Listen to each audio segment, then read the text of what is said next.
Hello and welcome back to the Finns Nation UK podcast. I'm, as ever, your host, Andy Davies, and with me, as usual, is my co-host, Mark Bradley. Mark, how are you? I'm good, Andy. Hello, everybody. Hope everybody's doing good. Yeah, not too bad at all. Not too bad at all.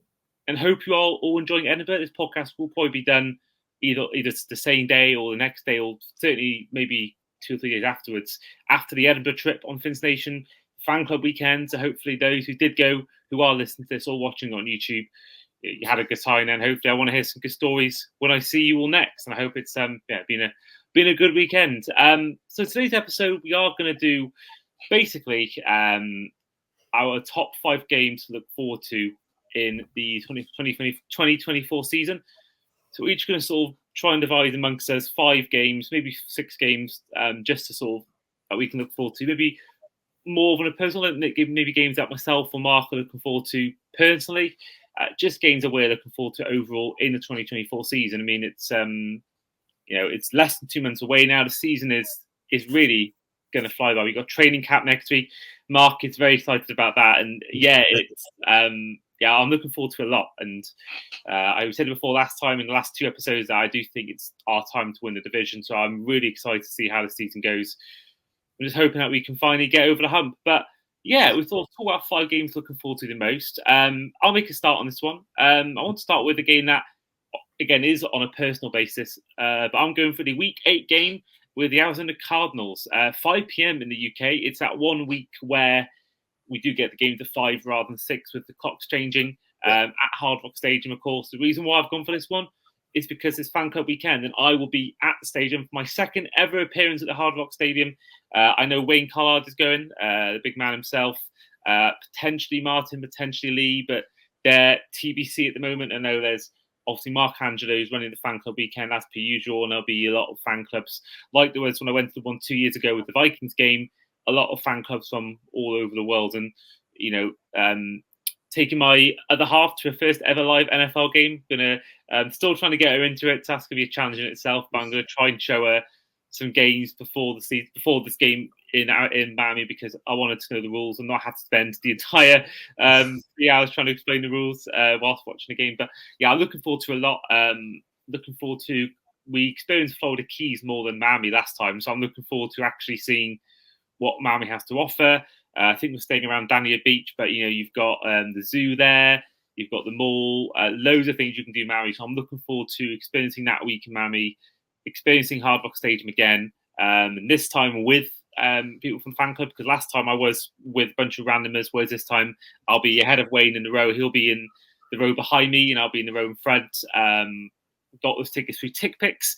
If any of you are wanting to get tickets for a cheaper rate than Ticketmaster, this isn't a sponsorship, just a little tip. But yeah, looking forward to this one. I think it's well documented in our group chats and the Finns Nation page that I am seemingly a curse at games. I'm 0-5 at live games, but I'm hoping that the fact that I've seen us play, apart from the Jags in 2021, mostly good teams. Think of the Bengals in 2022, the Vikings who were good that season, or I guess you've forgotten the rest of the team. Oh, the Eagles last season as well. I'm hoping that against the Cardinals team, that is a team that's up and coming, but they're not going to be probably challenging for any Super Bowls or playoff positions like us. So I think that hopefully for me will be finally the one where I finally see us beat a team in person, which I haven't yet seen happen. Mark, thoughts on that one? Yeah, I hope we're not revisiting that, Andy, and going, no, you remember what you said. Yeah, I mean, it sounds great. I'm not at all jealous at all.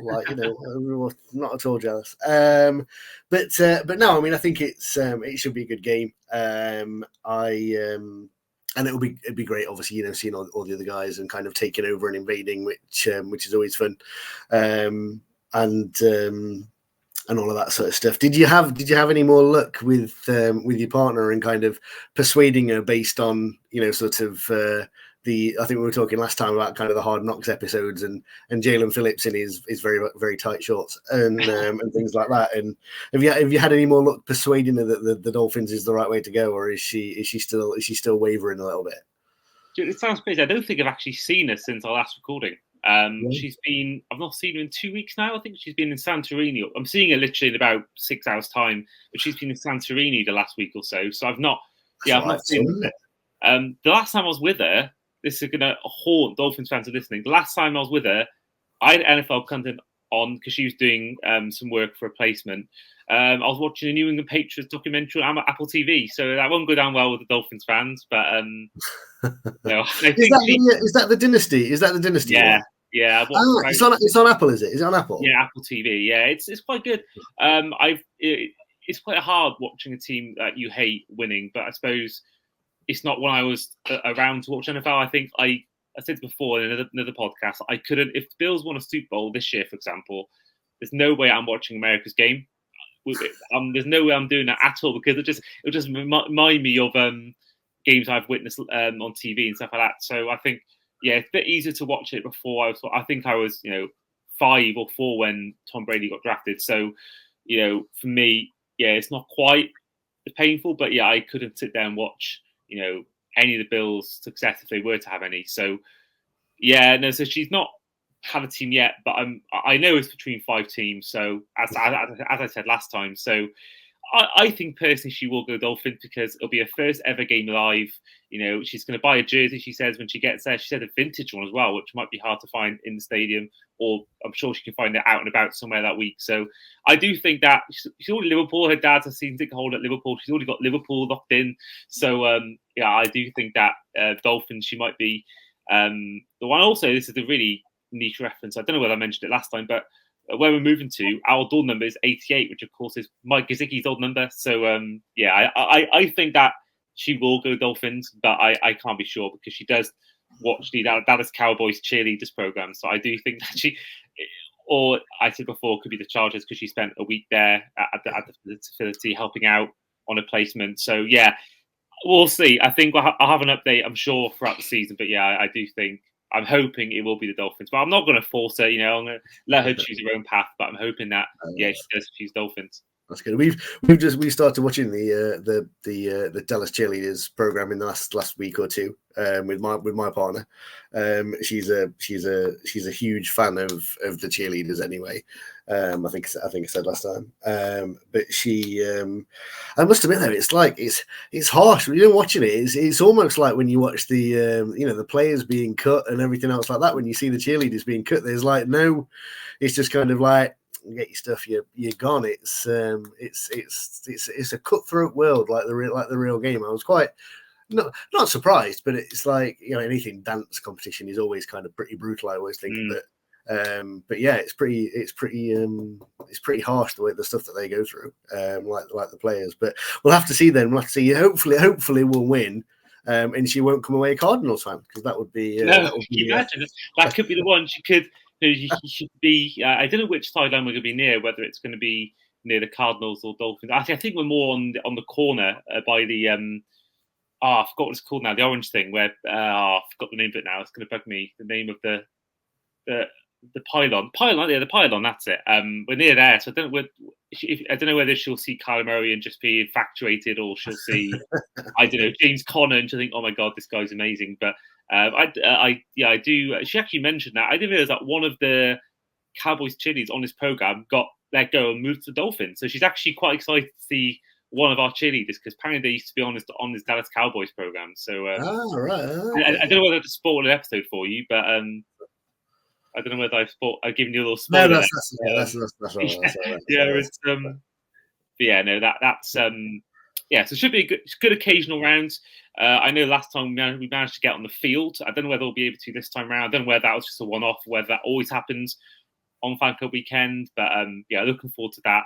And yeah, looking forward to what should be hopefully a Dolphins win. Now, Mark, for you, what's kind of the first game you're thinking of when it comes to games to look forward to in 2024? So my first game that I'm looking forward to probably the most, perhaps not the most, but probably one of the most is the Seahawks game, which is obviously going to be week 3 in Seattle, primarily because one of my friends is a big Seahawks fan. We've kind of over the past couple of years kind of been obviously chatting NFL and everything else like that. And he went to Lumen Field last year and everything else like that. So it's going to be quite a good game. Unfortunately, he's working on the night of the game, but we've kind of got a plan to stay off social media on the Sunday night, both of us. I'm going round to his first thing on the Monday morning. We're going to stick Game Pass on, and we're going to kind of have our chips and our dip, and probably not a beer at that time, but kind of have a bit of a watch party together, and kind of see how we go. And it's probably going to be one of the first times that I've kind of in my with my friends that I've kind of developing now through NFL kind of links that are really passionate about their side, that I'm going to actually get to watch kind of together, and sort of be shouting at each other from across the settee and stuff like that. So I'm really looking forward to that, and I think it'll be a good game. The Seahawks have got a pretty decent team. We know we're hopefully going to be, as we start strong. We've been good at the early part of the campaign, so I'm hoping for a victory. So it should be good, and I think it'll just be good to kind of have that banter and sort of back and forth with watching it with him. So that's kind of my one of my top games for this year.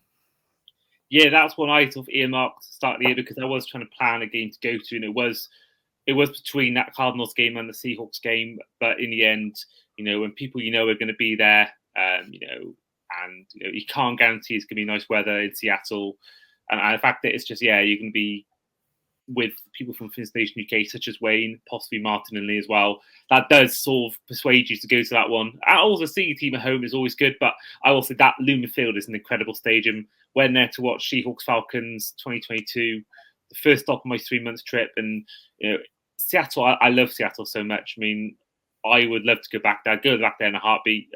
When you get like Seattle on a nice warm day, there's not a lot better, especially when you go down Mount Rainier and all those kind of parts of Seattle. It's an incredible place, and I would love to go back there. I mean, probably won't be another 8 years till we play there again, but that's something I can look forward to in 2032. Is that 8 years? Yeah, that's it. Stick it on the calendar. Stick it on the calendar.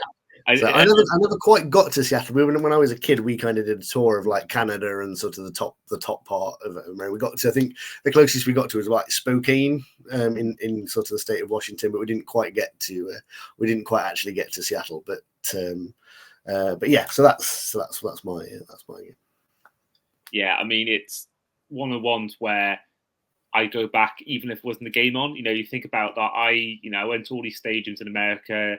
I go back to Baltimore for a stadium, but not the place. And same thing with Detroit or other ones. Top of my head, Andy making enemies in all of these cities for if he's ever back.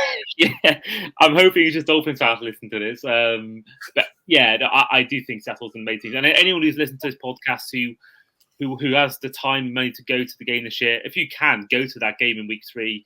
9:05 p.m. That's about 3 o'clock in the afternoon, which is also great if you're an early bird like myself. It's not too late. It's just it's an amazing place, and if anyone who can get down there, even just to visit. But if you want to go to the game this year, I would recommend. I think there are a few. I think I want to say Mark Angelo is going. I know a few from the American fan club, so the American part of Finns Nation UK are going to it. So I think anyone who goes really enjoy it, because it's such a cool place, especially when you don't go play there every year like New York, anything like that. So I think it's a rare time. We play them once every 8 years away, most of the time. So for me, it's absolutely worth it if you can. My next game I'm looking forward to. What I say looking forward to is it's looking into a bit of dread, because it's one that's been a horrible place for us really the last 5-6 years, but I think it's a really important game more than one I'm looking forward to. It's the Bills game the week after the Cardinals game, week 9, November the 3rd at 6 p.m. in the UK. So you would think that might be on Sky if both teams are doing well, which obviously will be a pain for those with Game Pass who don't have Sky. But for me, I think this is it's the most important game of the whole year, because you think about the fact that Josh Allen, I believe, is 8-2 against us as a starter, and the Bills have just been a constant torment for us. We beat them a couple of years ago at home, but apart from that, it's been just years and years of being not just losing to them in a lot of games, losing by some distance. I know recently it's not been quite like that. It's been quite a lot of tighter games, but I think this one, if we want to compete for an AFC East, if we want to, compete for playoffs, we have to win these big games. And I think if we're wanting to win the AFC East, you've got to beat the Bills. That's basically that's it. Essentially, for me, that is if you beat the Bills at home, there's probably a good chance you win the division. I remember years ago going back to soccer again, watching all documentaries about Arsenal, Man U, sort of their rivalry in the 2000s. There's always that, and in the late 90s, always that thing about if you beat them, then you're probably going to win the league. So I think for us, if we want to beat the Bills, we have to beat them on the road in that week 9. Obviously, beat them at home as well is also important. That is week 2. That is a Thursday night game. But I think in terms of on the road in Highmark Stadium, with how loud that fan base is and how much of a crazy atmosphere is there, if you can get a win there, I mean, thankfully it's in November, not in the freezing cold in December and January. But I think if there's any chance we're going to beat them, it's now. They haven't got Diggs, they haven't got Gabe Davis. I know they got Dalton Kincaid in, and he could be the new Travis Kelce for them. But I do think that if we can get a win week 9 and we've won, we've had a good start to the season. If we've gone like 5-2 or something, and we beat the Bills in week 9, I think that sends out a huge statement to not just the Bills and the rest of the division, just the rest of the league in general. So that one for me, I've earmarked as the most crucial game in all of our season, apart from any playoff games we may have. Yeah, I think you're right. I think it's definitely like a swing point in the season at that point as well. It's coming up to the to the home stretch and everything. Funnily enough, my second game was the Bills at home in week 2. So we might as well combine the two while we're talking. And I think the thing with the Bills is, I think you look at the side that they've got. Obviously, Diggs has moved on. He's always been a little bit of a thorn in our side with them, but Chase Claypool's there, I think he's going to have a point to prove. Apparently, he's looked their best wide receiver in training camp, the early OTAs. Now, I don't know whether that means that the rest of the wide receivers weren't very good at all, or whether that means that Chase Claypool's getting back to kind of his rookie season sort of form. I was always a big fan of his, actually. I was quite pleased when we signed him, but it didn't quite work out. But if he gets his head right, he could be dangerous. They've got Keon Coleman, obviously another big one coming out of the draft. Matt Collins, obviously ex Dolphin as well. I was quite liked him, and I just think it's the same names that you hear that seem to have amazing games against us. AJ Epinesa and Matt Milano and people like that just constantly seem to step up and have like brilliant games against our against us, and I'm really hoping that this year's a bit of a swinging point for that. I did note as well with interest that talking of like former Miami Dolphins, they've got Frank Gore Jr. on their roster. Okay. They got him in the draft, which obviously Frank Gore a bit of a Dolphins legend as well, Hall of Famer and that. But I must admit, I mean the Bills for me, I mean. The Patriots are a little bit more my nemesis team because of when I was watching, and me being a little bit older than you, Andy, kind of obviously had that. But that with their drop off, it's kind of lessened that impact. So the Bills are the ones that I always feel now are kind of the ones to beat in the division if we want to put that marker down. And I think it'd be really nice if, like, say, 8-2. Look at the list, and it's just, I mean, even when we were poor, sort of through the pre-Mike McDaniel years and everything else like that, the one thing that we could always look at a record against the Patriots, even though they were doing really well, was that we tended to beat them most years as well, and which always kind of provided a little bit of light relief. But the Bills have now kind of replaced that sort of bogey team that we need to really get past, and I think there's just so much heartbreak against the Bills from the last couple of seasons that have kind of really dug in that makes them the team for us to kind of go up against and really do well against. And it'd be nice to have other than the 4 missed Super Bowls than if we could actually like chuck in a win or 2 from our point of view, and we could say, do you remember the Thursday night game, or do you remember that game that the game that you're talking about, that we could say, we managed to do that, and we've won the division this year, or and beat them, which we should have done last year. I mean, I think everybody kind of feels that if there's one thing we should have done, we should have held on to that last year. But so we'll see. That's both of those games are going to be Well, is it going to be spicy? I think. Absolutely. And you mentioned that. I think the Bills are my team. I hate the most. I mean, it's they've given me the most. Because when the Patriots were back, were really good. We weren't very good, so it's almost like we were never even close to competing with them. But for the Bills to the last couple of years have been a team that have look at even 3 years. Look at the 3 years ago, they're one of the teams that stopped us late on making the playoffs, and then the last 2 years, failing to win the division. I think we should really be back-to-back AFC champions. I said this before, and last year especially, how we didn't get that is beyond me. But I've got friends from Buffalo, so I love the fans, but I just hate the team so much. Not the players necessarily, but I just hate the team because they just always seem to give us a new one and beat us and give us some heartbreak. Right, we'll go back to you because I realised that I sort of sniped your second answer. So, in terms of third game to look forward to for you, Mark, what are you looking at? Okay, so third game I'm looking forward to, and this is my most hated team. This is not even a divisional.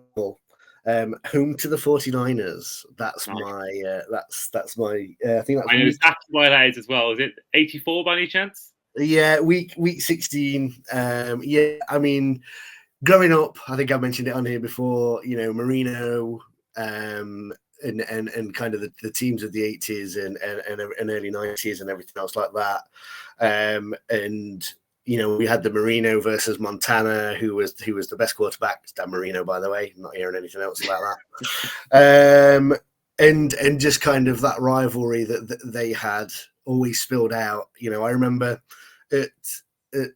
kind of being at school or being at sort of stuff like that, and the Niners and the Raiders were the kind of only merch that you could really get back then, and their badges and logos were everywhere, and everybody was a Niners fan, and everybody was Joe Montana this and Jerry Rice that, and all of the other stuff and everything else like that. And then, like you say, obviously the games that we had against them. So yeah, so that's my next one is, week 16, it's late season, I'm hoping that we're going to be snapping this late season drop this year. So I'm kind of hoping that could be both a vital game that we show up in, and that we kind of bring to the table. Historically, that's all there. Currently, we all know the players they've got. We all know how good they are, and everything else. I think the Brandon Ayuk situation could be a positive if he ends up kind of not staying there. I wouldn't be averse to that at all because I really rate him. I'm just kind of hoping that come that game we can still be on the right path to like I say, maybe winning the division if the Bills game's gone well and we get into the end of the season. My one kind of hope for that, and this is a pipe dream hope, it has to be said, is that we're not kind of really leading the division by that point, so we take our foot off the gas and we're a bit like, oh, it's okay, it's the last game or the second to last game, and we can just relax. And so I want to go out there, I want us to beat the Niners. That's what I wanted us to do. That's my thing this year. So I'll be desperately looking for a win that day. Well, I'd love to be a case where we've already won the division by this point, because I'd love the chance to rest some starters, and I wouldn't have that same desire as you to win the game. But I think there'll still be something to fight for. Probably the number ones. If you won the division at that point, probably fighting for number one overall seed. So yeah, that's one of the ones that I earmarked, because it goes down to the thing I said before about this team historically the last couple of years not finishing out a season. I think that, like I said before about the Bills game, if we can beat the Bills, that's a huge statement away from home. And I think with the Niners, if we can beat a good team, as I'm sure there will be, and if they have one of their injury hit seasons again, they'll most likely be a team that's probably the number 1 or 2 seed in the NFC. That's going to be the last game before Christmas. We're going to be surely fighting for something at that point. And I do think that if we can go and beat a good team late on in the season, that first of all ends any worries about this whole recent history of collapsing. And I think as well, send out a message to the Niners if you get far in the playoffs and we could play them in a Super Bowl, and the Niners, that will send out a huge message. So for me, that was one I looked at massively, because if we can beat a team as good as that, then I think that will show the whole NFL world that we can go up against the good teams and do all this. So yeah, I'm looking forward to that one a lot. There was some talk that I've got contacts in the 49er faithful UK. I would love to set up a watch party with them, but I realise it's 3 days before Christmas. It might be hard to get people to come, but I would love to do something like that. Or if it was early on season, having gone to that game, and they come as well, and there'd be sort of a big Dolphins Fins Nation UK group, and there'd be a big 49ers faithful UK group, mix them all together in a tailgate, and that could be quite a good pre-match atmosphere. And even to have everyone together in the same seat, that could be good. But I think being December 22nd, and for us December 23rd, although going into the hours of December 23rd, I think that would be a hard one to organise. But yeah, that's one I'm looking forward to as well. And my dad was a Niners fan when it was on in the 80s. He doesn't watch NFL now, but he always likes to see how they do whenever I'm watching it. So yeah, a bit of a Davis family household battle there. Bit of a rivalry. Chipping in. What was that? Sorry. A bit of a family rivalry there. Exactly. Yeah, exactly. It's in our house, my dad and I are both Liverpool fans. He's basically the one that made me a Liverpool fan. Brothers Man U, that was always tense in the house back in the day when we were kids, when we used to play each other. And I think that, but I don't think it'll be the same thing then, because I don't think my dad's as invested in it as he is other sports. But certainly, yeah, if he's, I'll probably I don't know, I'll be moving out early before then, but I might be back home for Christmas at that point. So, yeah, it might be a good one to watch with my dad. Mark. Sorry, because it'd be nice if it was a throwback game as well. The old unis for both sides as well. That'd be really cool. I'd really like that. So it'd be 30, 40 years since the Super Bowl when he played. Yeah, get both of them in those seasons kits. That could be quite good. That would be really good. You need to talk to your contacts, Andy, over there, and tell them this is what we in the UK we demand it. Throwbacks for that game, and the 49ers as well. Yeah, get the 49ers faithful UK. Get everyone to wear throwbacks. Everyone in the Niners group, everyone in the Dolphins group, and get them all. That would be something. Now, one game I wanted to earmark was, again, a bit of personal, but also, again, it goes down to trying to beat good teams later on in the season. Now, all my years watching the NFL, one of my favourite times of the year is Thanksgiving. I love watching the traditional Lions games and Cowboys games. And I've been a fan of the Dolphins since 2009, but I've only really been watching games properly since 2015. So I've always really wanted one day to see the Dolphins play in Thanksgiving. And this year we are. We are playing the Packers, albeit 1 a.m. on Friday morning for us in the UK. But this one I'm looking forward to a lot because, yeah, I've never seen us play on Thanksgiving. And I'm looking forward to hopefully seeing, Tua or Tyreek Hill or Waddle eating that turkey with James Slater, whoever's doing the game at the time, and that would be amazing. So I'm looking forward to that one a lot. Again, a game that I wanted to go to because I love Lambeau Field, but I just can't warrant going again. I went there last time in November. It was the most cold I've been by some way. So for me, I just can't fathom doing that again. So yeah, I love Lambeau Field. I love it when I see games played there. It's my favourite stadium in the NFL to watch games on. It's incredible. And yeah, that one I'm looking forward to because, again, playing the Packers later on in the season, they'll be most likely a really good team. I think personally they could go as far as the NFC champions. I really do. I really like their team. So for me, it's a big test. They've got a lot of great young players on rookie deals. They're sort of almost in a window now as a team. So that one, I think, again, if we can beat a good team like that around towards the end, get week 13, so towards the end, down the stretch, again, it sends out another message. And I'm just looking forward to seeing us play on Thanksgiving. We haven't played there since 2011. So, yeah, a long time for the Dolphins. And we are 5-2 on Thanksgiving games. So hopefully we do move that to 6-3. That could be quite a nice thing to do. And yeah, just looking forward to all round seeing the Dolphins play, seeing them play at Lambeau Field. We are playing them again, I believe, in 2026 at Lambeau. So that's my chance to try and do it again then. But yeah, certainly looking forward to that one. And yeah, I'm looking forward to. I don't know what jersey we'll wear. I quite like the thought of wearing the white jerseys, all white. I love the white jersey and the aqua pants combo that we did. I think at Philly last year we did it. I'd love to do that, but I don't think we will do. So yeah, I'm looking forward to that one a lot. Yeah. And yeah, other ones I sort of earmarked was the Jets game in week 18. Now this will be January the 5th. Now my birthday is January 7th, and I turned 30 in January. I would love to go to New York on my 30th. I really would. And if I can go there with a chance to see our team in New York win the AFCs for the first time since 2008, that for me would be almost a perfect 30th birthday present. But aside, even if I'm watching it on TV, I think this game is huge because first of all, we don't know what Jets we're getting at that point. We don't know whether we're getting a Jets team that's doing what they thought they would with Rodgers, or whether we're going to get a team that is struggling like they have pretty much the last 20, 30 years. I think either way, I don't see, if we're going to win the AFC, there's a good chance we're not going to do it before week 17 or week 16. So it could be the case where we're playing week 18. Again, this is more nerves than probably excitement looking forward to this game if it gets to that point. But I think it's one I've earmarked because, it could be the one where we do close out the season with winning the division, which would be something that I've never seen in my time being a fan. It's happened very rarely in most people a lifetime, the last 20, 30 years. So for me, it could be a really important game. And it could be, could be a case where we play the Jets in multiple weeks. If they get the 5th seed, we're the 4th seed, we could play the next round. So it could be a little taster into that.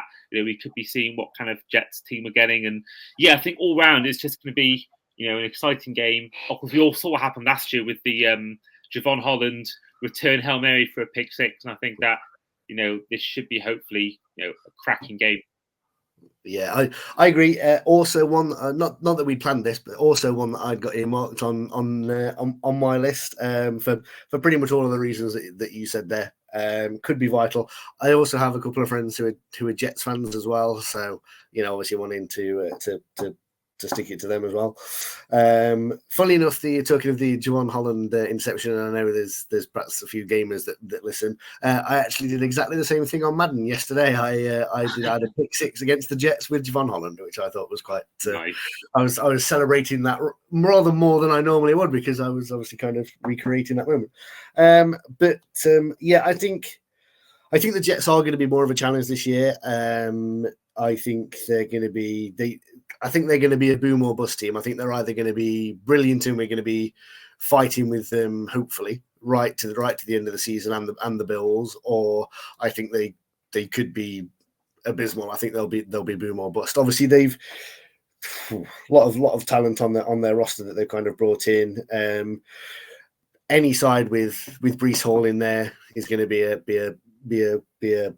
danger. Breece Hall put my perennial number one fantasy pick this off season as well. I think he's great both in the backfield and as good as a receiving back. And I think this could be. I think Breece Hall could be the number one running back in the league this year, in the entire league. I think even more than like McCaffrey and people like that. I think this could be his year, and I think he could be if he stays healthy. I think it could be his year, which is obviously a bit of a worry for us given that he's in our division. But Rodgers is obviously the big question mark. I think for everybody, isn't it? Is one, is he going to stay fit? Two, is he going to be the player that he was? And we'll have to kind of see how that goes. But yeah, I mean, I think that game, that sounds like an amazing possibility. Go out there for your 30th, see them win. I think as well. Sorry, excuse me. I follow a couple of the Dolphins fans in the States, Dole fan, and like Marissa Marino and people like that on some of the other podcasts. And I believe there's going to be a MetLife takeover, I think, in January as well of the Dolphins fans. So I think they often go to that, and it sounds like it's an amazing atmosphere. So I would say if you can sort that out for your birthday, Andy, you definitely should, because apparently it's one of the events of the season to go to. So they're big fans of that, so I think it's probably going to be really good. But yeah, I mean, I think again, the only problem, as we know, or a big problem as we know, cold weather game. It's not going to be a nice warm atmosphere in New York in January, is it? But again, we've got to break that. We've got to get past this cold weather thing. I did see an interesting stat the other day. Talking about cold weather games, and just a random thing to kind of throw in. it was something I didn't check any of the sites to verify it. It just kind of popped up as a headline that Dan Marino also never won a cold weather playoff game or anything else like that when he was a player for the Dolphins. Did he not? Because obviously everybody kind of no, apparently not. It just kind of popped up on my phone literally early this morning. I've not had a chance to have a good look at it, but yeah, apparently they also said that he never did well in cold weather. So I thought that was quite an interesting thing because I think it's kind of tended to be associated with being a new thing for the new Dolphins that they can't do. But it sounds like we've always had a bit of an issue with it. So. But yeah, so yeah, I think spot on. That's going to be another big one to watch out for, and one that we may all well be sat around the TV, sort of huddling nervously for hoping for a win to either win as the division or win as the number one seed, or hopefully won't be just to keep us in the playoff hunt. I didn't realize that with Dan Marino because with Tua, he's from Hawaii. He played. I don't know whether Alabama is hot or cold, but with Dan Marino, and you still think he's used to hot weather, and then goes to a cold place. And playing in Miami as well, for that matter. But that grew up in Pittsburgh, which is notoriously cold. So I'm surprised he he did struggle in cold games because he grew up his whole childhood in cold weather in the winter. So that didn't realize that didn't. I was surprised by that. If I'm honest, that's. Yeah, Dan Marino is at the moment, unless things change, twice a quarterback, Tua will be because Dan Marino is arguably top 5, definitely top 10 quarterbacks of all time, and he is in pure passers probably the best ever for pure passers in the end of our history. So for him to struggle, I was surprised by that. If I'm honest, I'm really surprised by that. I mean, hold like I say, it may be unverified. You can't always believe what you read on the internet. I just had a quick look, and it looks like in 15 games that he played that were below 40 degrees. It looks like he was actually 7-8, so maybe it was just playoff games that he didn't. Maybe. So he's 7-8, but obviously he did have a losing record in cold weather games. It would appear so. But yeah, so it was just an interesting thing that I saw pop up that I was like, okay, because it's a thing. So, and like you say, you wouldn't have expected it given that he was from Pitt. So, well. What was that? Is my 5 taken up? We've mentioned the Cardinals, Bills, Packers, Niners, and Jets games. Was there any more that you had on your list that we hadn't touched on? I had just one more that we didn't cover with the others.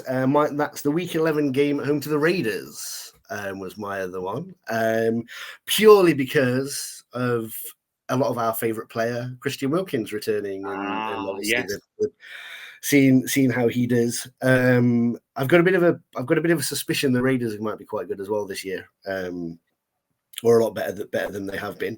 Even though obviously they lost Josh Jacobs to the Packers, again that's going to be a challenge in that game. But Wilkins in their D line, Max Crosby I think is one of the best in the league.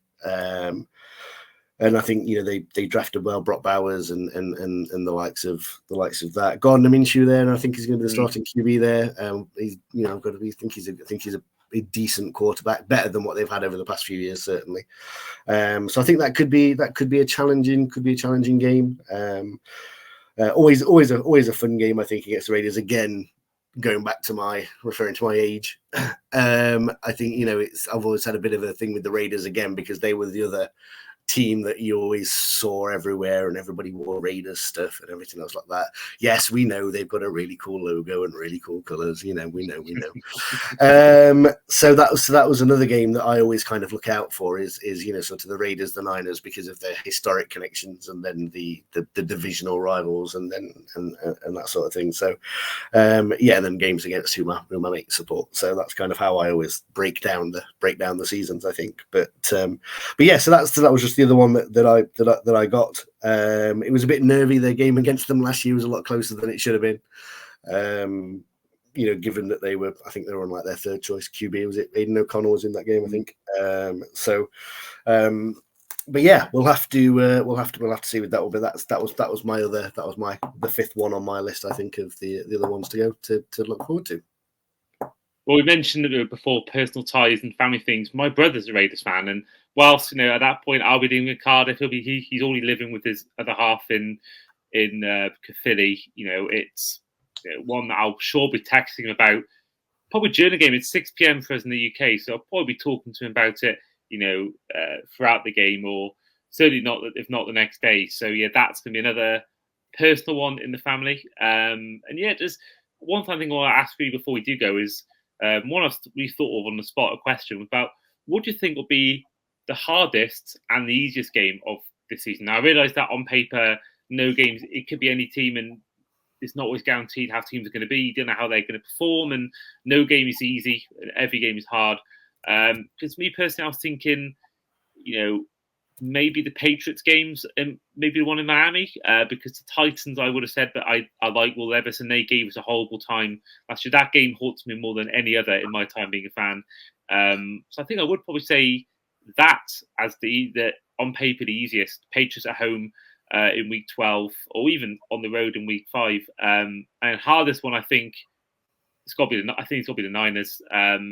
Even though we're at home, now you could argue the Rams will be hard in SoFi. Actually, I probably will say the Bills because history suggests in recent times. No, or then again, they've lost 2 receivers. I'm going to say the Niners. I think that game is the hardest, even at Hard Rock. I think this Niners team has proved in recent years as well that they do perform well down the stretch. I've been watching some receiver, and they lost. I'm reminding myself that they lost 3 in a row, but they didn't lose a single game then until the Super Bowl. So they're a team that knows how to overcome adversity, albeit they can't win the big one. They can at least get there, which we haven't done yet. So I think that for me probably is the hardest one. Browns away will be tricky the week. I think that's a sneaky one. Browns on the road, week 17, Sunday night football. But yeah, well for now anyway, unless they change it. But yeah, for me, Niners at home just before Christmas will be, I think a really hard encounter. But what about you? I think I would agree on the hardest probably being the Niners. I'm sure we can hear all of the Bills fans shouting at us, but we don't care about that. But no, I think Bills fans watch this. No Bills fans are listening to our chat about Dolphins. No, maybe not. I think the Niners. I think if you look at it objectively, you've got to say that they're historically over the last few years they're probably the strongest team that we should, in theory, on paper, are the strongest team that we'll face. I think in terms of the weakest, I'm not sure. I always feel, and this is going to probably sound really, really bad. We're playing the Colts, and I never really feel like the Colts ever do much of anything. And that could just be kind of my sort of a weird bias of never kind of really seeing them do anything. But I always kind of feel that they're just a bit of a middling sort of, they're a team that never really kind of managed to make that next step. I am a big fan of Anthony Richardson. I think he's a really good QB, and I think obviously his injury last year was a bit of a shame for them, and I think they probably would have done better. So I'll be interested to see how they're doing. They could be dependent on kind of his performance quite a bit better this year. But I think possibly the Colts game may be the one for me that perhaps to me just seems like the one I would be perhaps most disappointed if we lost. Perhaps put it that way. Like it just feels like it's the Colts. It just feels like like that. And again, that might be completely biased. And any Colts fans watching, I do apologise. But yeah, so that's kind of the that's my thought. I think I don't talk to you about the Titans game from last year. That was just horrific. That was probably the closest I've ever been to like literally picking the telly up and throwing it out the window. I just could not believe what I was watching, and just although it did kind of reinforce that thinking of you can never ever, or very rarely, when you're 1 or even 2 scores down, should you be giving up or thinking it can all change. And I also watched the other week the Miami Miracle game against the Patriots. That was kind of that popped up on YouTube as the weekly watch. And watching that game, and I mean that was an absolutely mental game. That was, by the way. I don't know if you actually saw that game live when it was on. No, I was back. I don't know why back then I hadn't yet got Game Pass. I don't know why that was. I was more, for years, I was just watching games on Sky, and then I discovered Red Zone and all that kind of stuff. So, yeah, I remember just basically getting my notification from my phone. And, when they do the, on Sky, do the whole recapping whenever it's been a stop and play, that's how I got it through that. And, I don't know why back then I wasn't watching Dolphins games on Game Pass. I have no idea. But yeah, it's one of the ones that I wished I'd watched. I could have easily done it. Well, £30 a month Game Pass. Why? I don't know why I didn't do it, to be honest. But, it's easy. I think it's on. I'm sure it'll be on Game Pass as well. But it's on YouTube at the minute, without any of the adverts or anything. I think it might even have the adverts, but it's on YouTube anyway. And it was. Just watching it back like now, it is an absolutely mental game. The whole game is just crazy, like backwards and forwards, and a fine example of what the NFL can be. So if anybody wants an exciting game to rewatch or to introduce, somebody into NFL to say, look, this is the crazy world in which we watch. That game is just absolutely anxiety-inducing in a good way.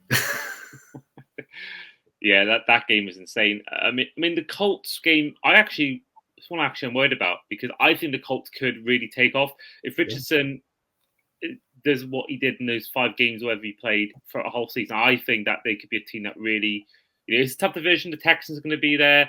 The Titans are there as well, but they're not going to do much. But it's a tough division with.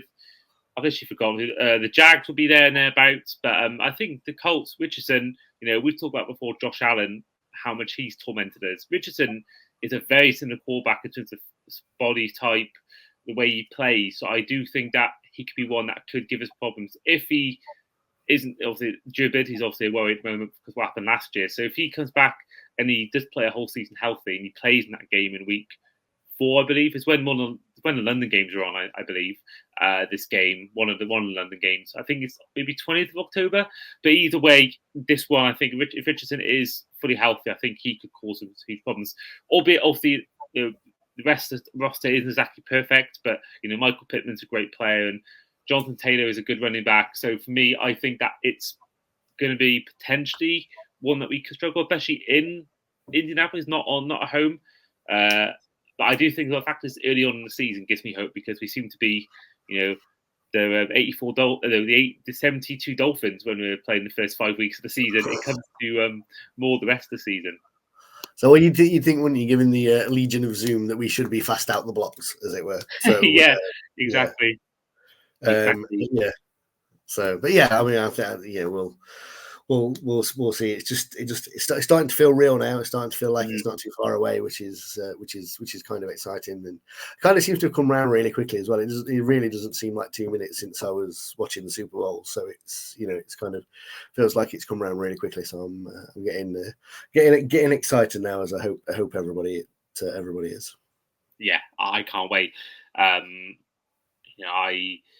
always have a thing with I have an issue with some of the hype for seasons, because I do on my podcast Across the Pod, I do a season preview for every team with a fan of every team, and that can sometimes be so much content before season starts. Sometimes I'm almost NFL'd out by the time that comes around. But I think then once week 1's out the window, once I see the 6 o'clock on a Sunday afternoon, week 1, and I flick on Reds and it's actually Scott Hansen's voice, or even Neil Reynolds in the 5 p.m. the build up, that's when I go, right, that's when the excitement starts. I think, through what I do in the podcast world and articles, sometimes you can be a bit over NFL. You do so much NFL content before the season starts.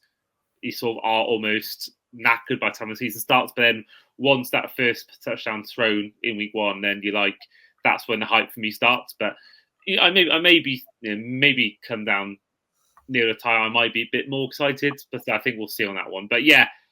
Always look forward to then when the first week starts. That's when the hype really begins for me. But yeah, that's where we'll end the podcast for today. So yeah, once again, huge thank you to my co-host Mark for coming on today.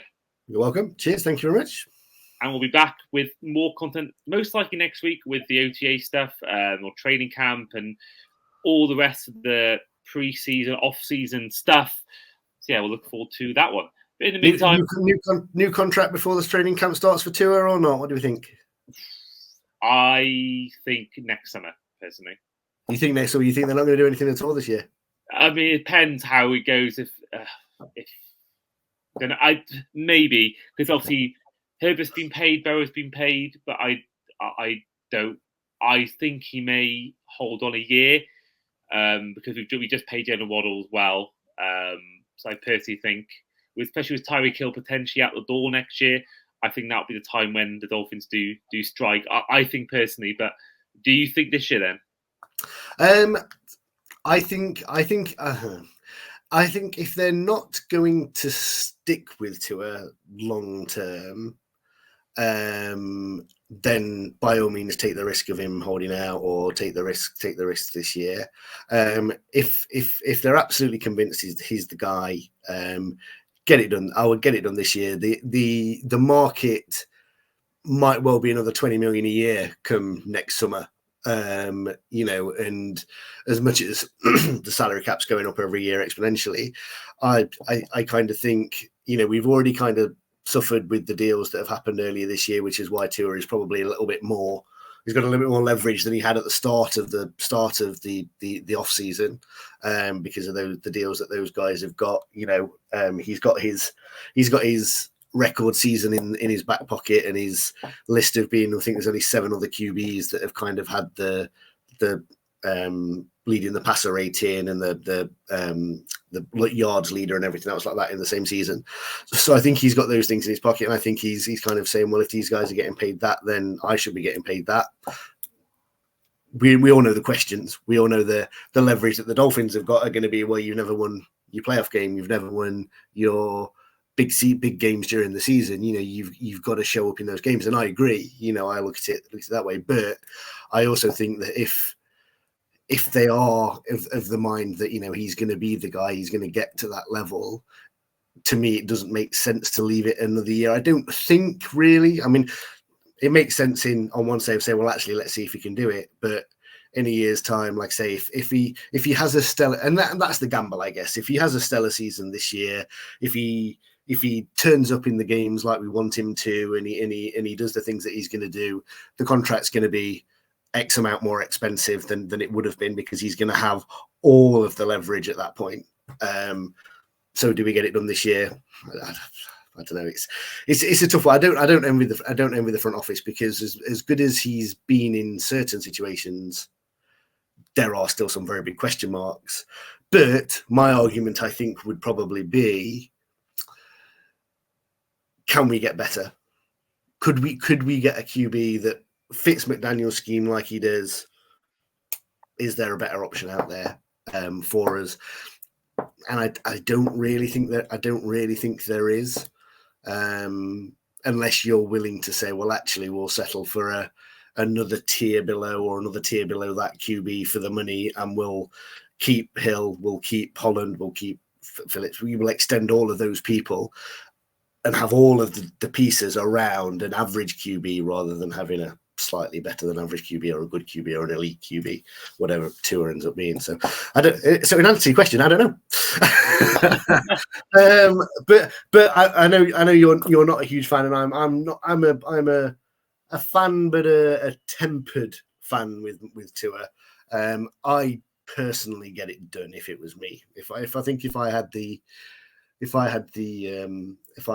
checkbook, I think I would get it done and try and get it sorted, because I think the last thing we want is a holdout. I don't really see Tua doing that. I don't really see that's his character to kind of hold out.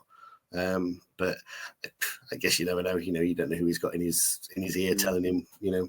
That's a big thing. I think half the time it's down to the agent what's making players do what they do. And I think you're right. I don't think he's the kind of guy like what he's struck before, the kind of guy that is about the team more than him, which obviously the great rival himself, Tom Brady, used to always do with his contracts. But yeah, I know I would, if I was obviously, I would trade him in a heartbeat, but for the right guy. I mean, you think about the guys that are available, there's no one better than Tua's available. Certainly the guys that went this summer, obviously if someone goes, right, we're going to give you this kind of stuff for Joe Burrow or for Patrick Mahomes, obviously that's a different story. If you get a chance to get Mahomes or Burrow or Josh Allen or maybe not Lamar, because he's also similarly bad in playoffs, but I think Joe Burrow is the kind of guy I look at the most because we could have got him if he tanked properly in 2019. He's the kind of he is extremely clutch in playoffs. Obviously, health-wise, big concern, but I think obviously if an elite quarterback comes in, then absolutely I think get to as part of a trade goes to them. But I think other than that, I think for me, I did a quarterback ranking episode on my other podcast. I put him 11th out with 32 starters. I think he is definitely he's in that for me. He's in that Kirk Cousins sort of line where they're good quarterbacks, good numbers, but neither of them can win a big game. I think that's where he is at the moment. Obviously, passing yards leader. He's disproven the whole deep arm thing.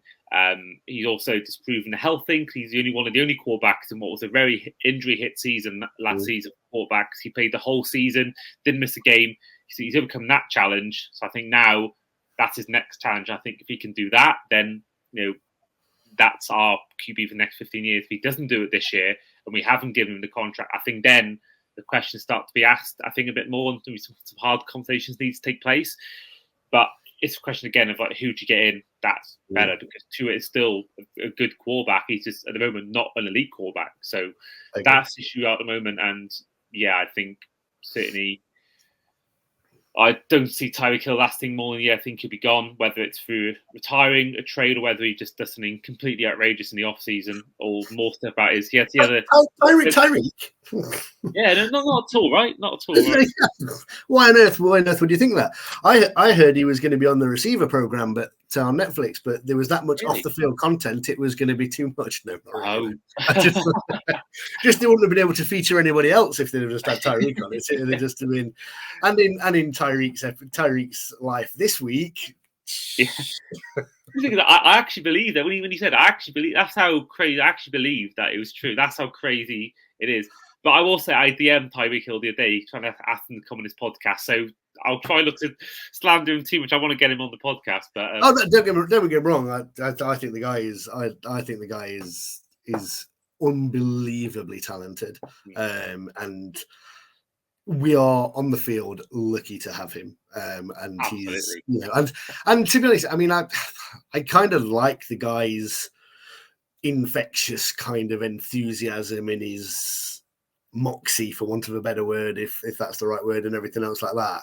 It's just the other stuff that you just kind of can't get behind, and it's just such a shame. But it's so many players that are of that talent level that in all sports, not just the NFL. I mean, it seems to be more of a problem in the NFL, but in the sporting world that have got such talent but end up with such off the field problems, and there's no excuses for some of the stuff that he's done, but he I'm sure I'd hope that he would be very cognizant of that, and that he needs to keep his nose clean, and that he needs to change his ways a little bit with that, and and kind of do those things. But yeah, I think on the field, I think he's great, and there's the other side of it as well. He does a massive amount for charity and a massive amount for kids in the area and all those sorts of things. So there's there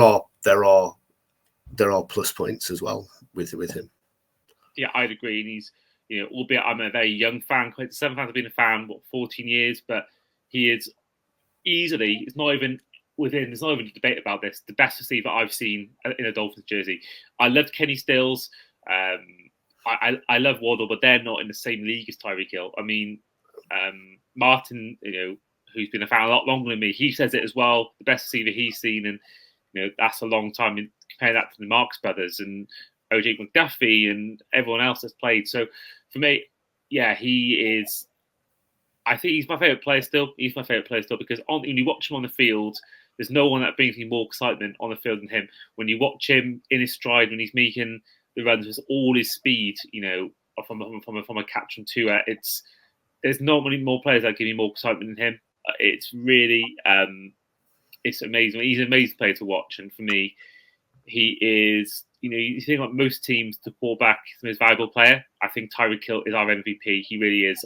Certainly on offense, unbelievable. And I think that there's a reason why he's come in, and 2 years made the playoffs for the first time in years.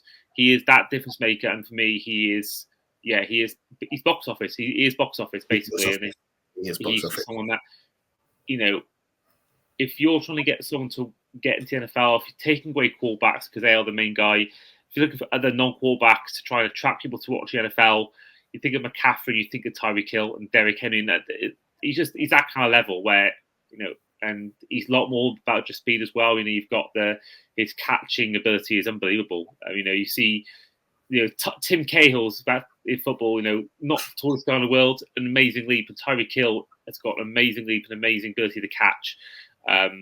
Unbelievable. So yeah, Tyreek Hill, big up to you. And obviously, if you are wanting to come on the podcast, please do respond to my DM. I would love to get you on, talk about your career. But yeah, we'll end the podcast for today. This has been the Fins Nation UK podcast with me and Mark. We'll see you guys next time. Cheers.